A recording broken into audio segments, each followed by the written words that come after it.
Okay, hello, welcome everybody to today's Bible reading. Old Testament, New Testament. Today's January 31st, 2026. And before we start, we're going to do a little song and a reading from Psalms 119, verse 18. And I'm going to open up with a little song. This is the day.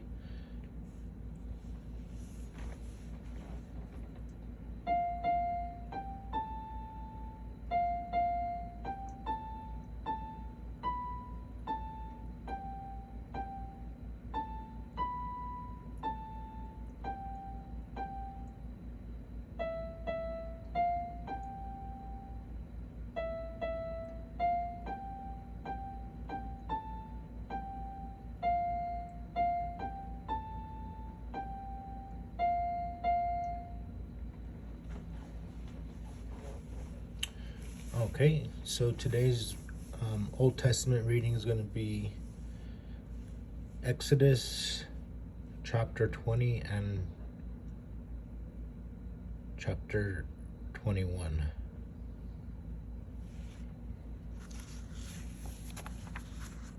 And we're going to go ahead and open up with our Psalms chapter 119, verse 18. Open my eyes so that I can see the wonderful truths in your law. Okay, let's go to Exodus. We're going to do the introduction. Exodus means going out.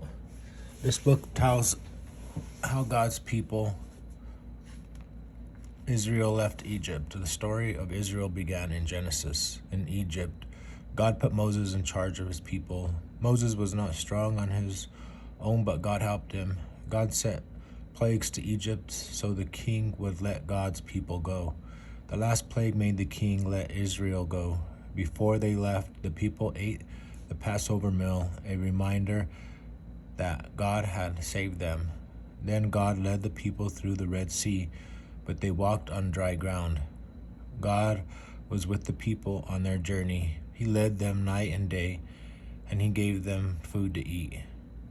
At Mount Sinai, God made a covenant with Israel. This means that Israel was God's special people. God promised to love them and take care of them. He gave them laws so they would know how to live and how to worship him. Okay, we're going to go to chapter 20 now.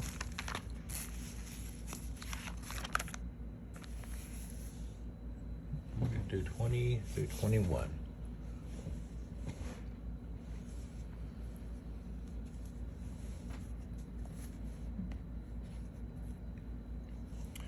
Here God gives his people the 10 Commandments. Exodus chapter 20, verse 1. Here are all of the words God spoke. He said, I am the Lord your God. I brought you out of Egypt. That is the land where you were slaves. Do not put any other gods in place of me. Do not make statues of gods that look like anything in the sky or on the earth or in the waters. Do not bow down to them or worship them. I, the Lord your God, am a jealous God. I punish the children for the sin of their parents. I punish the grandchildren and the great-grandchildren of those who hate me. But for all time to come, I show love to all those who love me and keep my commandments. Do not misuse the name of the Lord your God. The Lord will find guilty anyone who misuses his name. Remember to keep the Sabbath day holy. Do all of your work in 6 days, but the seventh day is a Sabbath in honor of the Lord your God. Do not do any work on that day. The same command applies to your sons and daughters, your male and female servants, and your animals, It also applies to any outsider who lives in your cities. In the 6 days I made the heavens and the earth. I made the oceans and everything in them. But I rested on the seventh day. So I blessed the Sabbath day and made it holy. Honor your father and your mother. Then you will live a long time in the land the Lord your God is giving you. Do not commit murder. Do not commit adultery.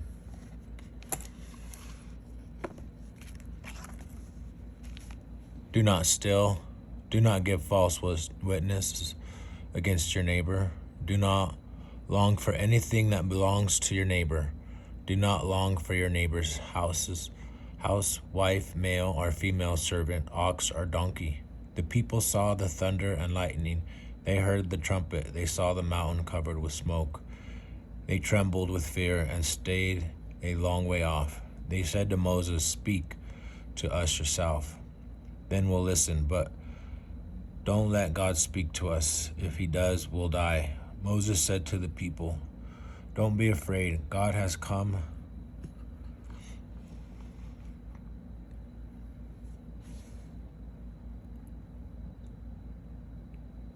to put you to the test. He wants you to have respect for him. That will keep you from sinning." Moses approached the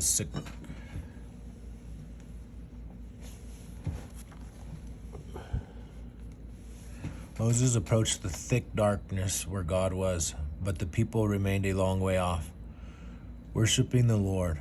Then the Lord said to Moses, "Here is what you must tell the people of Israel. Say to them, you have seen yourselves what I said to you from heaven. Do not put any other gods in place of me. Do not make silver or gold statues of them for yourselves. Make an altar out of dirt for me. Sacrifice your burnt offerings and friendship offerings on it. Sacrifice your sheep, goats, and cattle on it. I will come to you and bless you everywhere I cause my name to be honored. If you make an altar out of stones in honor of me, do not build it with blocks of stone. You will make it unclean if you use a tool on it. Do not walk up steps to my altar. If you do, someone might see your naked body under your robe. Here are all the laws you must explain to the people of Israel. Set your Hebrew servants free.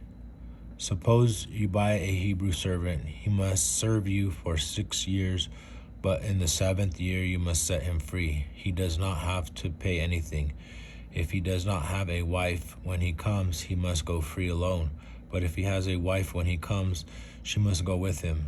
Suppose his master gives him a wife, and suppose she has sons or daughters by him, then only the man will go free. The woman and her children will belong to her master. But suppose the servant says, "I love my master and my wife and children. I do not want to go free."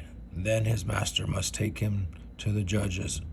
He must be taken to the door or doorstep of his master's house. His master must poke a hole through his earlobe into the doorpost. Then he will become his servant for life. Suppose a man sells his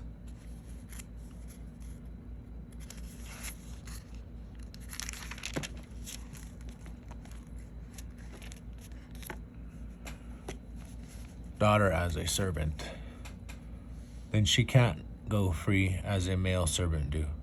But what if the master who has chosen her does not like her? Then he must let the man buy her back. He has no right to sell her to strangers. He has broken his promise to her. What if he chooses her to get married to his son? Then he must grant her the rights of a daughter. What if he marries another woman? He must still give the first one her food and clothes and make love to her. If he does not provide her with these 3 things, she can go free. She does not have to pay anything. Laws about harming others. You can be sure that if anyone hits and kills someone else, he will be put to death. Suppose he did not do it on purpose. Suppose I let it happen, then he can escape to a place I will choose. But suppose he kills someone on purpose, then take him away from my altar and put him to death. If anyone attacks his father or mother, he will be put to death. If anyone kidnaps and sells another person, he will be put to death. If he still has the person with him when he is caught, he will be put to death. If anyone calls down a curse on his father or mother, he will be put to death. Suppose two men get into a fight and argue with each other. One hits the other with a stone on his fist. He does not die, but has to stay in bed. And later he gets up and walks around outside with his walking stick. Then the man who hit him will not be held accountable, but he must pay the one who was hurt for the time he spent in bed. He must be sure that the person is completely healed. Suppose a man beats his male or female slave to death with a club. Then he must be punished, but he will not be punished if the slave gets up after a day or two. After all, the slave is his property. Suppose some men are fighting and one of them hits a pregnant woman, and suppose she has her baby early but is not badly hurt. Then the man who hurt her must pay a fine. He must pay what the woman's husband asked for and the court allows. But if someone is badly hurt, a life must be taken for a life, an eye must be put out for an eye, a tooth must be knocked out for a tooth, a hand must be cut off for a hand, and a foot for a foot. A burn must be given for a burn, a wound for a wound, and a bruise for a bruise. Suppose a man hits his male or female servant in the eye and destroys it. Then he must let the servant go free to pay for the eye. Suppose he knocks out the servant's tooth of a male or female servant. Then he must let the servant go free to pay for the tooth. Suppose a bull kills a man or woman with its horns. Then you must kill the bull by throwing stones at it. Its meat must not be eaten. The owner of the bull will not be held accountable. But suppose the bull has had the habit of attacking people, and suppose the owner has been warned but has not kept it fenced in. Then if it kills a man or a woman, you must kill it with stones. The owner must also be put to death. But suppose payment is required of him instead, then he can save his life by paying what is required. The same law applies if the bull wounds a son or daughter with its horns. Suppose the bull wounds a male or female slave, then the owner must pay the slave's master 12 ounces of silver. You must kill the bull with stones. Suppose a man uncovers a pit or digs one and does not cover it, and suppose an ox or donkey falls into it.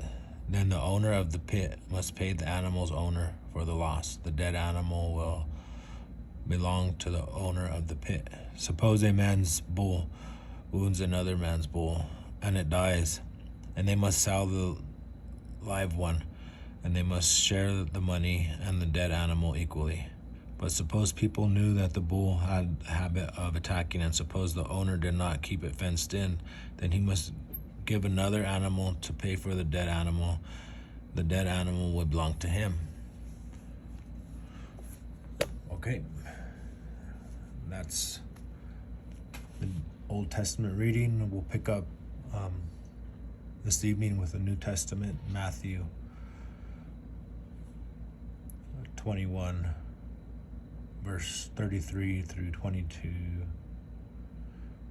verse 14.